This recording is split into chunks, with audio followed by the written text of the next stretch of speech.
नमस्ते प्यारे बच्चों। आप सभी बच्चों का पेपर कैसा हुआ? ओके, वेरी गुड, बहुत अच्छा गया ना। ठीक है, आप सभी बच्चों ने बहुत अच्छे से स्टडी करी थी। ठीक है बेटा, तो इसी तरह आगे भी आप स्टडी कीजिएगा और अपने पेपर अच्छे से दीजिएगा। ठीक है, हमारा एग्ज़ाम ख़त्म हो गया है, तो हम आप फिर से स्टडी स्टार्ट करते हैं। आप सब रेडी हो ना पढ़ने के लिए?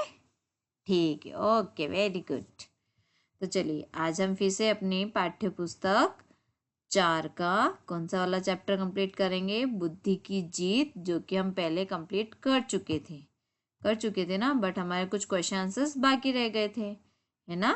तो उन क्वेश्चन आंसर्स को हम कंप्लीट करेंगे। पार्ट 4 बुद्धि की जीत। हमारे क्या प्रश्न उत्तर बाकी रह गए थे? तो देखिए मैं आपको बताती हूँ। प्रश्न नंबर 5, पठित बोध। ठीक है, पठित बोध वाले जो प्रश्न उत्तर थे वो हमारे बाकी रह गए थे। इससे पहले वाले बहुत सारे क्वेश्चन आंसर्स हम कंप्लीट कर चुके हैं। ठीक है, तो पठित बोध, मेधावी बालक तुम विजयी हुए, मगध की लाज रह गई, वत्स अब हम अपना वचन पूरा करना चाहते हैं। तो इसमें क प्रश्न है कौन विजय हुआ? तो कौन विजय हुआ था? मेधावी बालक यानी कि चंद्र। ठीक है, वह विजय हुआ। ख वाला है किसकी लाज बच गई? तो मगध की लाज बच गई, यहाँ दिया हुआ है। ग वाला है कौन अपना वचन पूरा करना चाहता है? तो सम्राट जो है वह अपना वचन पूरा करना चाहते हैं। प्रश्न नंबर 6 है लिखकर दोहराइए। ठीक है, आपको लिखना भी है और एक एक बार रीडिंग भी करना है। क्या है? कृपा, व्यवस्था, निर्धन, प्रबंध, घोषणा और सम्मान। प्रश्न नंबर 7 है अध्यापक या अध्यापिका निम्नलिखित अनुच्छेद का श्रुतलेख लें। ठीक है, तो बेटा आप सभी अपने मम्मा पापा को बोलिएगा और कंप्लीट कीजिएगा। ठीक है ना, वो आपको बोलेंगे और आप राइट करके उनको बताइएगा। ठीक है, इससे मम्मा पापा भी हैप्पी हो जाएंगे। ठीक है बेटा, अब हम आते हैं प्रश्न नंबर 8 पर। निम्नलिखित शब्दों का वाक्यों में प्रयोग कीजिए। ठीक है, वाक्यों में प्रयोग करना है। क है परीक्षा, तो वाक्य में प्रयोग यानी कि वाक्य के अंदर आपको ये शब्द आना चाहिए परीक्षा। तो देखो मैंने कंप्लीट किया है, आप और भी तरह से राइट कर सकते हो। मैंने क्या वाक्य बनाया है? मोहन ने परीक्षा में प्रथम स्थान प्राप्त किया। देखो परीक्षा वर्ड आया ना। शांति, हमें हर तरह की समस्या का निराकरण शांति से करना चाहिए। ठीक है, चाहे कितनी ही बड़ी समस्या हो, शांति से अगर हम उस समस्या का निराकरण करेंगे तो जरूर वो समस्या हल हो जाएगी। ग वाला है आज्ञा, हमें हमेशा बड़ों की आज्ञा का पालन करना चाहिए। अब मैंने आपको यहाँ 2 होमवर्क में दिए हैं, जैसे गायब और परमेश्वर। ठीक है, तो गायब आप बना सकते हो कुछ भी वाक्य, और परमेश्वर के ऊपर बनाना है। ठीक है, हमें हमेशा परमेश्वर पर विश्वास रखना चाहिए या कुछ भी। ठीक है बेटा, अब हम आते हैं फंक्शनल ग्रामर, भाषा का संसार। र र एक ऐसा व्यंजन है जिसके प्रयोग पर विशेष ध्यान देने के लिए निम्नलिखित बातों को समझना आवश्यक है। क्या बात है? क वाला है यदि र स्वर रहित होता है तो यह अगले व्यंजन के सिर पर लगता है। ठीक है, अगर उसमें स्वर नहीं होता है, स्वर रहित होता है, तो व्यंजन के सिर पर लगता है। इसे रैफ कहते हैं। क्या बोलते हैं इसको? रैफ। ओके, जैसे धर्म है ना, र स्वर रहित है ये, कर्ज आदि। और ख वाला यदि र से पूर्व व्यंजन स्वर रहित हो तो र पूर्व व्यंजन के नीचे नीचे लगता है। ठीक है, इसे पदेन कहते हैं। अगर नीचे लगता है तो उसे क्या कहते हैं? पदेन लग कहते हैं, और ऊपर लगता है तो उसे रैफ कहते हैं। जैसे ग धन र, तो क्या बना? ग्रह, ग्रह। ग वाला है ट धन ड के साथ र उसके नीचे रूप में आता है, जैसे ट्रक, ड्रम। Okay, truck. इसमें प्रश्न नंबर 1 दिया है, दिए गए शब्दों में आवश्यकता अनुसार र का प्रयोग करके शब्दों को दोबारा लिखिए। जैसे सम्राट, ठीक है, तो म र कहाँ लगा है? नीचे लगा है। ठीक है, कार्य, तो इसमें र ऊपर लगा है। राष्ट्र, तो इसमें र ऐसे वाले रूप में लगा है। प्रबंध, ठीक है, पदेन रूप में है। क्रीड़ा ये भी पदेन रूप में, निर्धन इसमें रैफ, ओके, ट्राम नीचे लगा है, स्वर्ग रैफ वाली फॉर्म में है, ठीक है, रफ। प्रश्न नंबर 2 है शब्दों के शुद्ध रूप लिखिए। यहाँ एक साइड आपको शुद्ध दिए, एक साइड आपको शुद्ध लिखना है। घोषणा तो घोषणा नहीं होता है, घोषणा होता है।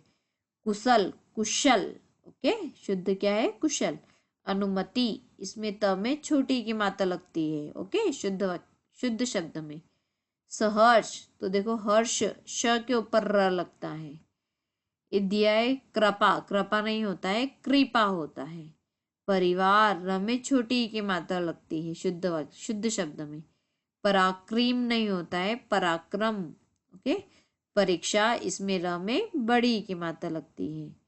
अब आपको प्रश्न नंबर 3 दिया है, एक से अनेक बनाइए, यानी कि एक शब्द से आपको अनेक शब्द लिखना है। जैसे पिंजरा तो एक है तो अनेक क्या बनेगा, पिंजरे।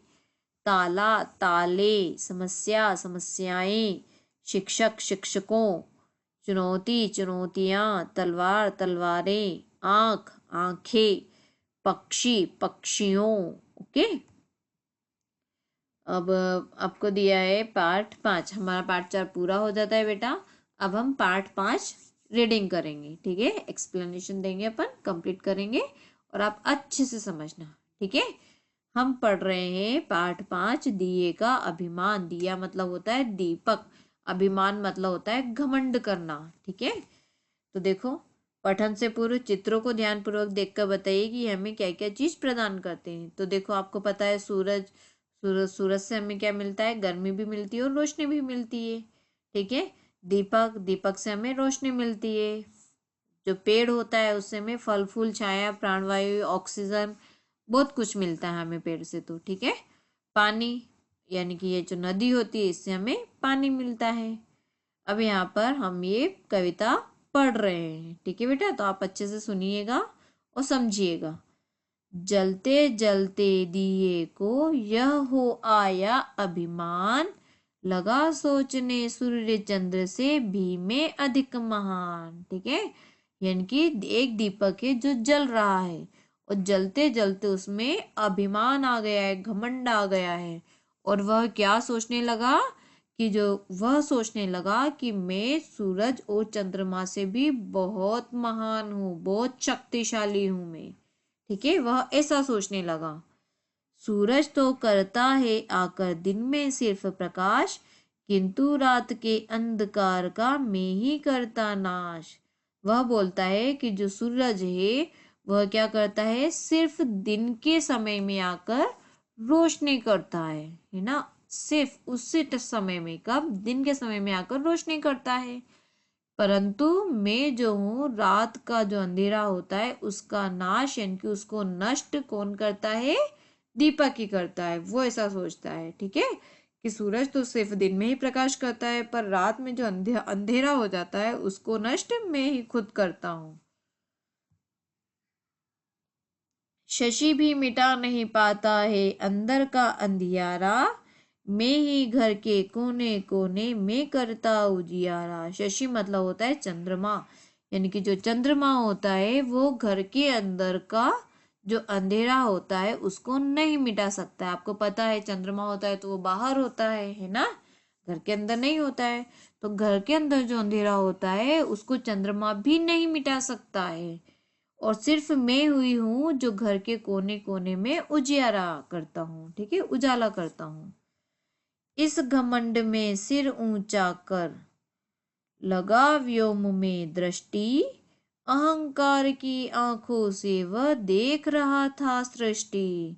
इस घमंड में यानी कि उसका जो अहंकार है, उस अहंकार में सिर ऊंचा कर, उसने अपने सिर को ऊंचा उठाया, लगा व्योम में दृष्टि, और वह आकाश में देखने लगा, ठीक है। अहंकार की आंखों से वह देख रहा था सृष्टि, उसकी आंखों में घमंड छा गया था कि मैं ही सबसे महान हूँ, मैं ही सबसे शक्तिशाली हूँ, ठीक है।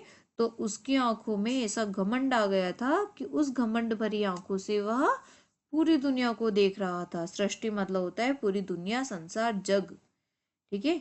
इतने में ही लगा हवा का हल्का झोंका एक, सिर नीचे हो गया, बुझ गया रही धुएं की रेख। ठीक है, इतने में ही क्या हुआ, एक हवा का हल्का सा झोंका आया।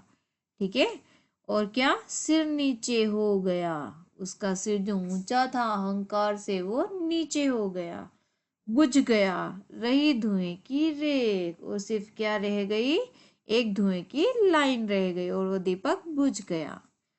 अहंकार का सदा जगत में होता दुष्परिणाम, करो बिना अभिमान तुम्हें जो कुछ करना हो काम।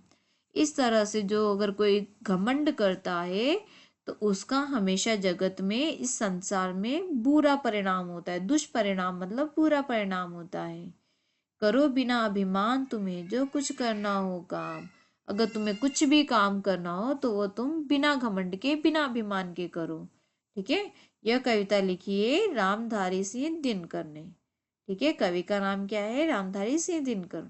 और इस कविता से हमें क्या शिक्षा मिलती है, व्यक्ति को कभी भी घमंड नहीं करना चाहिए। ठीक है, अब देखिए यहाँ पर आपको शब्दार्थ लिखना है बेटा। ओके, तो देखो ये आपकी कॉपी में लिखना है। अभिमान, घमंड, सिर्फ, केवल, व्योम, आकाश, सृष्टि, प्रकृति, दुष्परिणाम, बुरा अंजाम, महान, बड़ा, शशि, चांद, दृष्टि, नजर।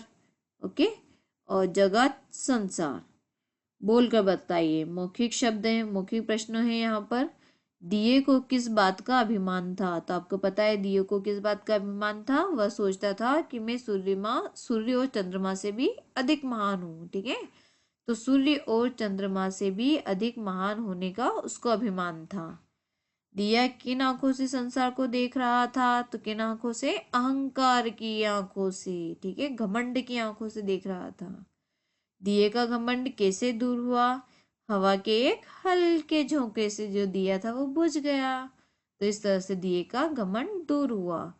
अहंकार का क्या परिणाम होता है, तो अहंकार का हमेशा बुरा परिणाम होता है।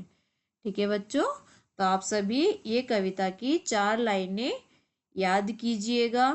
ठीक है, कविता की 4 लाइनें याद कीजिएगा और मुझे सेंड कीजिएगा। ठीक है बेटा। ओके बेटा, आज के लिए इतना ही। आप सभी बच्चों अपने अपना ध्यान रखना, घर पर रहना।